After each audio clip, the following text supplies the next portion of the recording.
Hello दोस्तों, आज हम जानेंगे कि इंडिया और इजराइल के बीच एक जॉइंट रिजोल्यूशन होने वाला है। यानी न्यू डिफेंस प्रोजेक्ट के ऊपर काम चल रहा है। यानी भारत और इजराइल के बीच दोनों मिलकर हथियार बनाएंगे। तो उसके बारे में हम डिटेल्स में जानेंगे।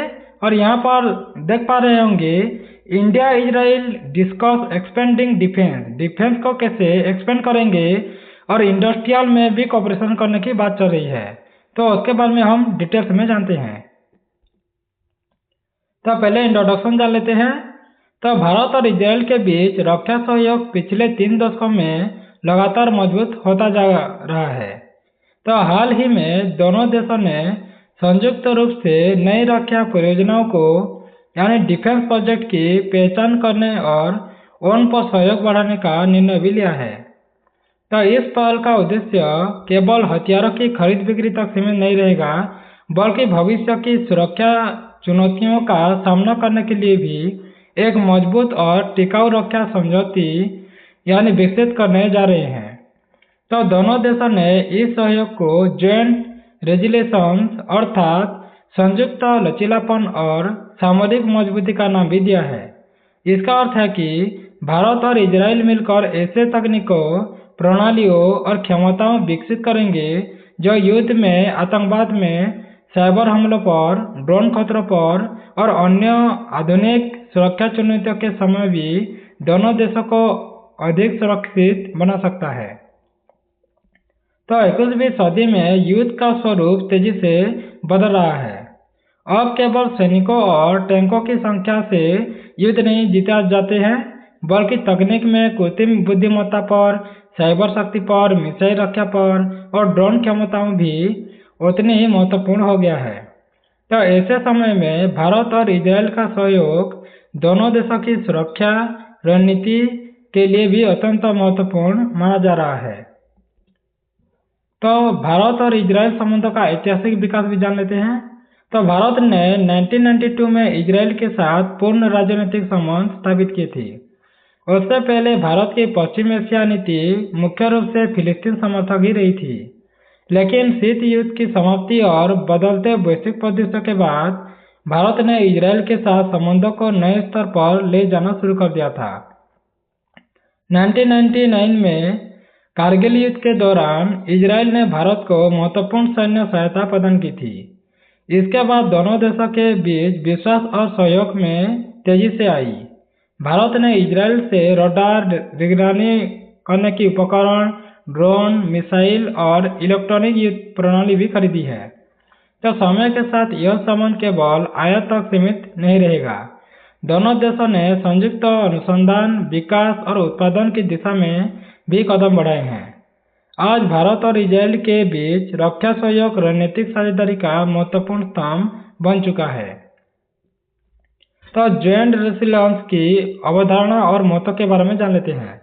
तो जॉइंट रेजिलियंस केवल सैन्य सहयोग नहीं है, बल्कि यह एक व्यापक सुरक्षा अवधारणा है। इसका उद्देश्य दोनों देशों को किसी भी प्रकार के संकट के समय मजबूत बनाए रखना होगा। जैसे इसमें शामिल होगा सैन्य तकनीकों का संयुक्त विकास हो सकता है, आपूर्ति श्रृंखला की सुरक्षा होगी, साइबर सुरक्षा सहयोग होगा, संयुक्त अनुसंधान और नवाचार बढ़ेगा, भविष्य की युद्ध तकनीकों का विकास भी हो सकता है, रक्षा उत्पादन में आत्मनिर्भरता आएगा।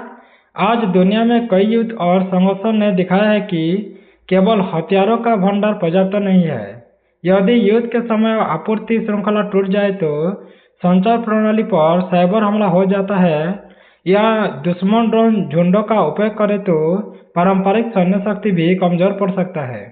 इसीलिए भारत और इजराइल ऐसे प्रणालियों पर ध्यान केंद्रित कर रहे हैं जो संकट के समय भी प्रभावी ढंग से कार्य कर सके। तो ड्रोन युद्ध और नई रक्षा परियोजनाएं क्या है वो भी जान लेते हैं। तो रूस यूक्रेन युद्ध ने साबित कर दिया है कि ड्रोन आधुनिक युद्ध का सबसे प्रभावशाली हथियार बन चुका है। तो छोटे, सस्ते और अत्यधिक प्रभावी ड्रोन युद्ध के मैदान में बड़े बदलाव ला सकते हैं। तो इजराइल ड्रोन तकनीक में विश्व के अग्रिम देशों में शामिल है। वही भारत भी तेजी से ड्रोन उत्पादक और विकास की दिशा में आगे बढ़ रहा है। तो संभावित सहयोग इस क्षेत्र में हो सकता है, जैसे सर्वाइलेंस ड्रोन हो सकता है, combat drone, kamikaze drone, swarm drone system भी, और लॉन्ग रेंज यूएवी भी हो सकता है। और स्वार्म ड्रोन टेक्नोलॉजी विशेष रूप से महत्वपूर्ण होगा भारत के लिए। तो इसमें कई ड्रोन एक साथ समन्वित तरीके से हमला करते हैं। भविष्य के युद्ध में यह तकनीक निर्णायक भूमिका भी निभा सकता है। तो भारत इस तकनीक के माध्यम से अपनी सीमाओं की निगरानी और सैन्य अभियानों को अधिक प्रभावी बना सकता है। तो एंटी ड्रोन सिस्टम का महत्व भी जान लेते हैं। जैसे जैसे ड्रोन का उपयोग बढ़ रहा है, वैसे वैसे उनसे बचाव की आवश्यकता भी बढ़ रही है। भारत को विशेष रूप से सीमा क्षेत्रों में ड्रोन गतिविधियों का सामना भी करना पड़ता है। कई बार ड्रोन का उपयोग हथियारों, नशीले पदार्थों और निगरानी के लिए भी किया जाता है। इजराइल ने ड्रोन निरोधक तकनीकों में उल्लेखनीय सफलता भी प्राप्त की है। तो संभावित सहयोग मिल सकता है यहाँ पर, जैसे ड्रोन डिटेक्शन सिस्टम मिलेगा, एंटी ड्रोन रडार मिल सकता है, इलेक्ट्रॉनिक जामर भी मिलेगा, डायरेक्टेड एनर्जी वेपन भी मिल सकता है, लेजर बेस्ड डिफेंस सिस्टम भी, ये सब मिल सकता है भारत को। तो इन तकनीकों के माध्यम से शत्रु ड्रोन को उड़ान के दौरान ही निष्क्रिय किया जा सकता है। तो मिसाइल रक्षा प्रणाली में सहयोग भी होगा। तो इजराइल की मिसाइल रक्षा प्रणाली विश्व की सबसे उन्नत प्रणालियों में गिना जाती है। विशेष रूप से Iron Dome, David Sling, Arrow missile defence system, ये सब भारत पहले से ही बाराक 8 जैसी परियोजनाओं में इजराइल के साथ सहयोग कर चुका है। तो नई परियोजनाओं के माध्यम से ये मल्टी लेयर एयर डिफेंस हो सकता है, बैलिस्टिक मिसाइल सुरक्षा हो सकता है, क्रूज मिसाइल की निरोध भी होगा, और रॉकेट रक्षा को और भी मजबूत बनाया जा सकता है। तो यह विशेष रूप से भारत के लिए महत्वपूर्ण होगा, क्योंकि उसे चीन और पाकिस्तान दोनों से मिसाइल चुनौतियों का सामना भी करना पड़ता है। उसके बाद हम जान लेते हैं कृत्रिम बुद्धिमत्ता यानी एआई और भविष्य का युद्ध कैसे होने वाला है। तो भविष्य के युद्ध में एआई की भूमिका अत्यंत महत्वपूर्ण हो जाएगा। जैसे एआई आधारित प्रणाली की बात करें तो लक्ष्य की पहचान हो सकता है, खतरे का विश्लेषण होगा एआई से, त्वरित निर्णय ले सकता है, युद्ध क्षेत्र की निगरानी बढ़ा सकता है, स्वायत्त हथियार संचालन होगा, जैसे कार्य कर सकती है। तो ये सब भारत और इजराइल दोनों एआई अनुसंधान में तेजी से निवेश कर सकते हैं। तो संयुक्त परियोजनाओं के माध्यम से क्या होगा, जैसे स्मार्ट सर्वाइलेंस हो सकता है, एआई एनाबल्ड ड्रोन हो सकता है, प्रेडिकेटेड एनालिटिक भी हो सकता है, ऑटोनोमस कॉम्बैट सिस्टम भी लागू हो सकता है। ये सब विकास संभव हो सकता है। तो यह युद्ध क्षेत्र में तनाव निर्णय क्षमता को तकनीक सहायता से प्रदान कर सकता है, यानी हमें एआई से भी ज़्यादा फायदा मिल सकता है। तो साइबर सुरक्षा और डिजिटल युद्ध के बारे में जान लेते हैं।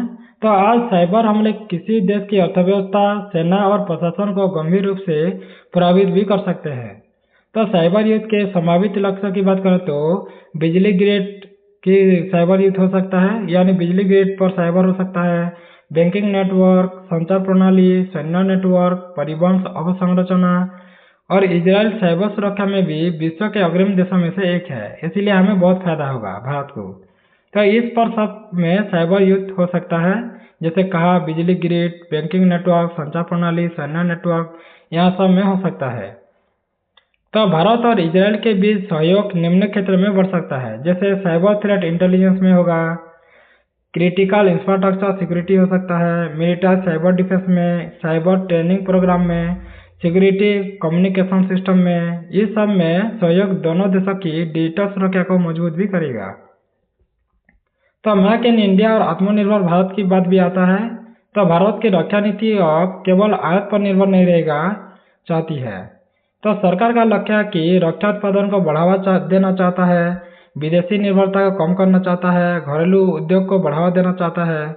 इसीलिए इजराइल के साथ नई परियोजनाएं जैसे मेक इन इंडिया अभियान को नई गति भी दे सकती है।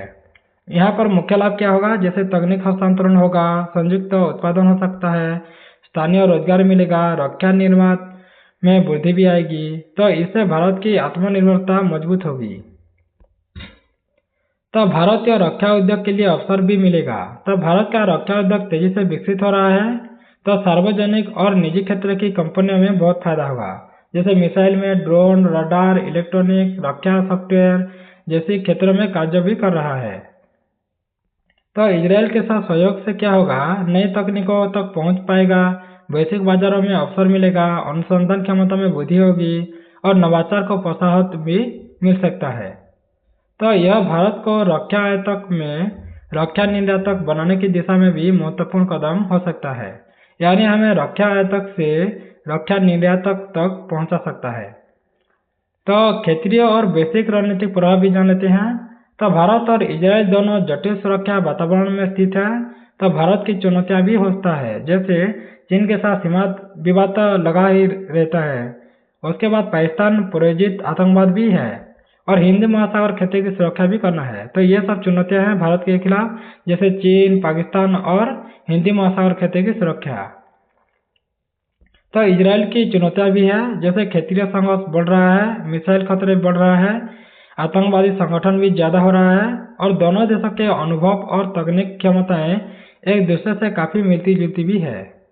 तो यह सहयोग क्या होगा, इंडो पैसिफिक के सुरक्षा भी हो सकता है, पश्चिम एशिया की स्थिरता भी होगा, आतंकवाद विरोधी प्रयास को खंड भी किया जा सकता है और सामरिक संतुलन को मजबूत भी कर सकता है। तब हमारे को बहुत फायदा होगा, इजराइल और भारत को। तो कंक्लूजन क्या होगा और आगे की राह क्या हो सकता है। तो भारत और इजराइल द्वारा नई रक्षा परियोजनाओं की पहचान केवल एक रक्षा समझौता नहीं होगा, बल्कि यह भविष्य की सुरक्षा संरचना को आकार देने वाला कदम भी हो सकता है। ड्रोन, एंटी ड्रोन प्रणाली, मिसाइल रक्षा में एआई, साइबर सुरक्षा में संयुक्त उत्पादन जैसे क्षेत्रों में भी सहयोग हो सकता है दोनों देशों के बीच, और सैन्य क्षमताओं को नई ऊंचाई तक भी पहुंचा जा सकता है। भारत के लिए यह पहल आत्मनिर्भर रक्षा उद्योग की बात करें या उन्नत तकनीक तक पहुंच की बात करें या राष्ट्रीय सुरक्षा को मजबूती बनाने का अवसर भी मिलेगा। वहीं इजराइल के लिए यह विशाल भारतीय बाजार मिलेगा, उत्पादन क्षमता बढ़ेगा और रणनीतिक साझेदारी को और भी मजबूत करने में माध्यम हो सकता है, यानी इजराइल को भी फायदा होगा और भारत को भी। तो आने वाले वर्षों में यह सहयोग केवल द्विपक्षीय संबंधों तक सीमित नहीं रहेगा, बल्कि वैश्विक सुरक्षा परिदृश्य में भी महत्वपूर्ण प्रभाव डाल सकेगा। तो यदि दोनों देश तकनीकी नवाचार, संयुक्त अनुसंधान में और रक्षा उत्पादन के क्षेत्र में अगर निरंतर सहयोग करते हैं, तो यह साझेदार 21वीं सदी की सबसे महत्वपूर्ण रक्षा साझेदारियों में से एक बन सकता है। तो थैंक्स फॉर वॉचिंग। अगर ऐसे वीडियो आपको अच्छा लगता है तो चैनल को सब्सक्राइब कर दो, बेल आइकन दबा दें, लाइक करें, शेयर करें और वीडियो आपको कैसा लगता है कमेंट में जरूर कमेंट कर दें।